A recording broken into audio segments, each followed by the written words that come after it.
A really huge portion of these study tips you'll get from professors and other people who want you to be better in school, and maybe that you'll find here on YouTube, are really basic. They'll tell you to sit up front in class, scan your textbooks instead of reading every single chapter, bring your cat to class to reduce stress, and so you get to meet the nice folks at Animal Control. And these tips, while they're good, they're really, really useful, they are basic. And maybe you're like me. You're a classical, detail-driven nerd. Like when I play fighting games, I want to learn all the frame data and every single move set and all the matchups instead of just playing the game and having fun, quote unquote. So applying to study, I'm the same way, and I want to find really advanced tips, ways to sort of hack my learning, things that usually don't come up when you get your basic study tips. So to that end, maybe you're like me and want to get some advanced study tips, and I am happy to oblige. And in this video, I'm going to give you 8 of those advanced study tips. So let's get started. So the first tip is to use the Corson technique when asking professors for help. Now, Dale Corson was the 8th president of Cornell University. Yes, the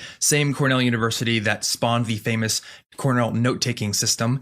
And he was also a chemistry professor. And he said that students in chemistry and other science and math programs often have to really work to crack problems one sentence at a time as they go through their textbooks or problem sets. But sometimes eventually you get to a point where you just can't crack the problem on your own and you need to ask for help, right?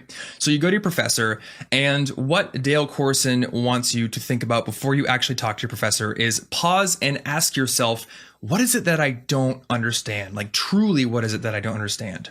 And what he wants you to get away from is this thing that a lot of students do where they go to their professor and with a general wave of the hand, as he says, they say, I don't understand what I'm looking at. Like, this is just confusing to me. I don't get it. And what he wants you to do is avoid that. Rather, pick apart the problem one sentence at a time and figure out the exact point at which you don't get what's going on. So right here, I understand this process makes sense to me, but here is where I'm getting a little shaky and I just don't get this. After that, I'm cool. When you can pinpoint that, you're going to impress your professor with your preparation and the amount of effort you put into the problem. So you get some brownie points there, but you're also working to practice the art of recognizing confusion and following it down to its actual source. And this will help you immensely in all of your learning going forward. Tip number 2 is to learn facts quickly with a technique called spaced repetition. Now, spaced repetition is the art of studying things at increasingly bigger and bigger intervals of time. And it's a very efficient way to study, but it's also, it takes advantage of the way your brain works. And basically, spaced repetition is a system where you'll study something, and if you know that individual fact very well, you will not see it for quite a while. But the facts that you don't know well, you're going to see them more and more frequently. And the way that this works on a brain level is that you are trying to recall information. You're forcing your brain to pull it out at the closest time possible to when you are about to forget it. So your brain actually has to work as hard as it possibly can to recall this information, and it encodes it better. So it's more efficient and you can actually learn a lot faster. Now, the best way to take advantage of this is to use an SRS or spaced repetition software to do your studying for you instead of using index cards or something. Now, when I was studying Japanese, and I will be doing this again soon, I used one called WaniKani that was very, very efficient and helped me learn hundreds of kanji and Japanese vocab words. But there is actually a free and generalized one called Anki, and you can find it at ankisrs.net, where you can actually create your own card sets for any type of data that you think you would want to study with SRS. Or you can actually find shared card decks from people who have already made things. So definitely check that out. I think the preparation aspect of making your own card decks is very useful, but simply going through and studying them using spaced repetition is usually going to be more efficient than using just typical linear flashcard study methods on paper. All right, tip number 3, and we're getting a little bit more advanced here. So this one is to try out the method of Loki for memorization. Now, the method of Loki goes back to the Greek and Roman times, and it is a memorization technique that has been used by memory champs for a long time. And it essentially takes advantage of your brain's ability to remember spatial information very well. It's all about visualization. And the classic way to do it is to associate certain sets of the set of data you're trying to memorize, certain groups of that with different rooms of a house. So let me give you an example. This is the kanji for king in Japanese. And the pronunciation, the way that you say king in Japanese is O. And O is kind of a It's really simple pronunciation. It doesn't really lend itself too well to mnemonics, which is a shame because mnemonics is a great way to learn kanji. Now, what if I wanted to adapt the method of Loki to learning this kanji along with lots of others? What does a king sit on?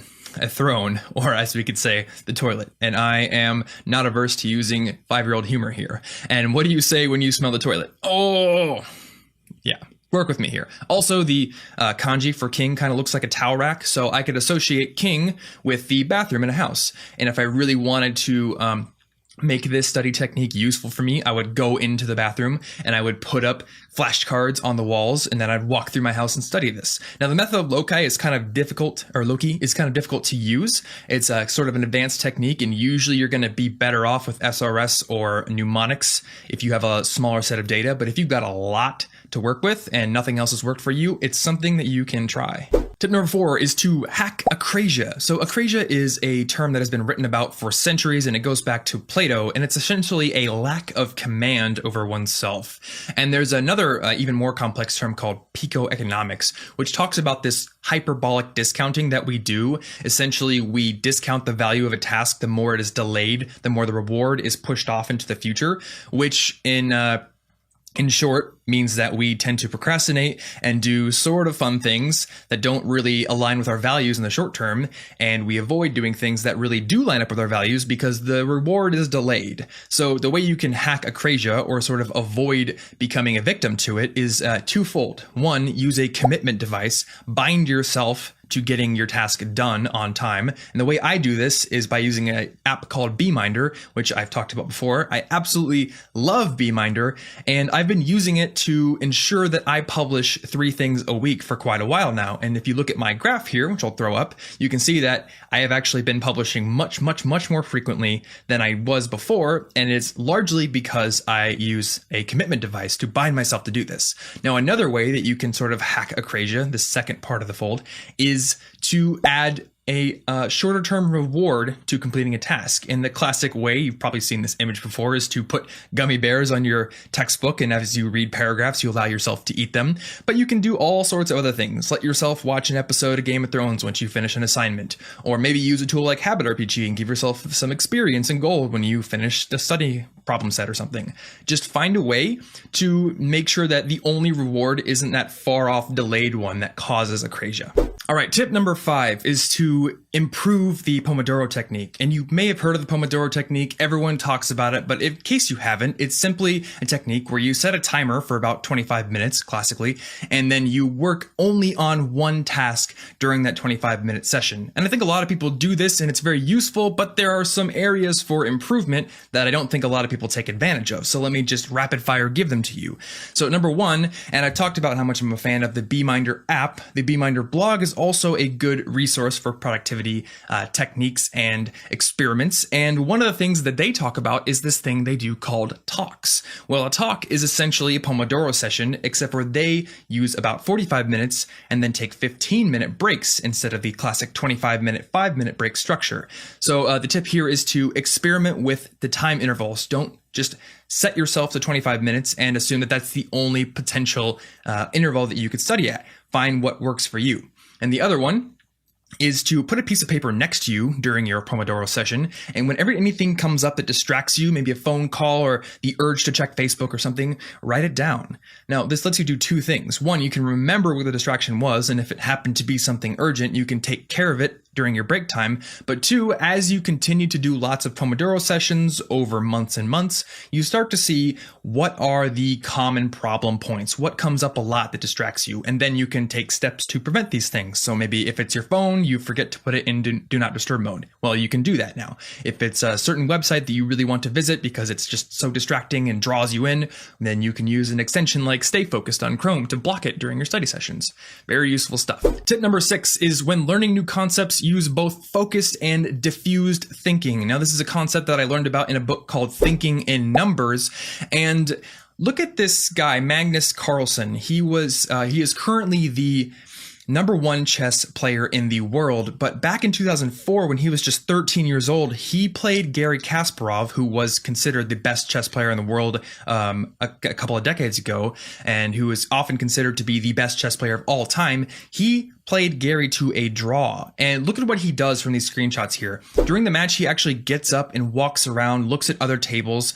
And what he's doing, what the author of this book has pointed out, is he's using diffuse thinking. So focused thinking really takes advantage of your prefrontal cortex to focus on one specific set of data, one specific problem, and it really concentrates on that one thing. But it sort of doesn't let the rest of your brain become activated, and a lot of ideas come from different nodes of your brain connecting different completely unrelated ideas in new different ways, and that's the diffuse mode of thinking. So when you're learning something new, you want to use diffuse thinking so you can sort of grok it. You can sort of tie it to other nodes in your brain and understand it. If you only try to focus on the problem and do nothing else, you're going to have a lot harder time solving the problem. Now, focused thinking is very, very good for problems you already understand, for processes that you've gone through before.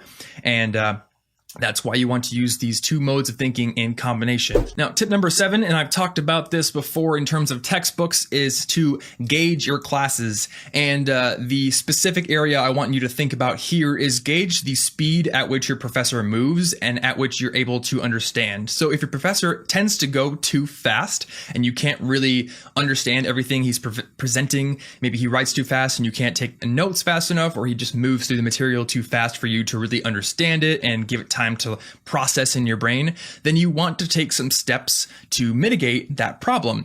And one thing you could do is read through the chapter before a lecture. Maybe if you have some material that outlines what's going to be in the lecture, you can sort of use that to look at the most relevant parts of the textbook and sort of prime your brain for the lecture. One other thing you can do if the class pace is just too fast, and I can't really emphasize this enough, is to simply ask your professor for help or ask questions in the middle of class. The professors are there to help you, and you should take advantage of that. And my 8th and final tip is to start your problem sets alone. So when I was a sophomore, I had a statistics class, and I actually had a partner, and she would come over to my dorm basically every time we had a homework assignment to do, and we would do it together. And I now realize that this isn't really the best strategy. Now, I got a pretty good grade in the class anyway, but going forward, I wouldn't do this again. And here's the reason why.